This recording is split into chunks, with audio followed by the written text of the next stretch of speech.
আসসালামু আলাইকুম। তো প্রিয় শিক্ষার্থীরা, তো আজ আমরা যে বিষয়টি নিয়ে আলোচনা করতে যাচ্ছি এটা হচ্ছে আমাদের জাতীয় স্মৃতিসৌধ। এটা হচ্ছে আমাদের জাতীয় স্মৃতিসৌধ। এটা নিয়ে আমরা আজ কিছুক্ষণ আলোচনা করব। দেখো, জাতীয় স্মৃতিসৌধ বিষয় বিভিন্ন জব পরীক্ষায় যে প্রশ্নটি বারবারই আসে সেটা হচ্ছে স্মৃতিসৌধের কয়টি স্তম্ভ রয়েছে।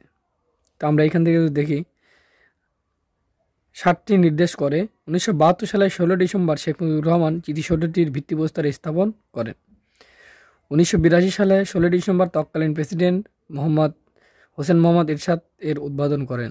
তো খুবই ইম্পর্টেন্ট, স্মৃতিসৌধ উদ্বোধন করেন হচ্ছে হোসেন মোহাম্মদ এরশাদ।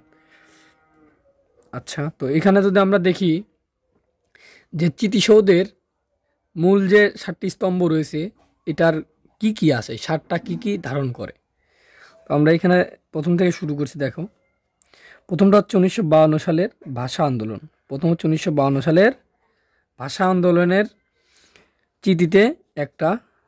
দ্বিতীয়টা হচ্ছে 1954 সালের যুক্তফ্রন্টের নির্বাচন। 1954 সালের যুক্তফ্রন্টের নির্বাচন। 1956 সালে শাসনতন্ত্র আন্দোলন। 1956 সালে শাসনতন্ত্র আন্দোলন।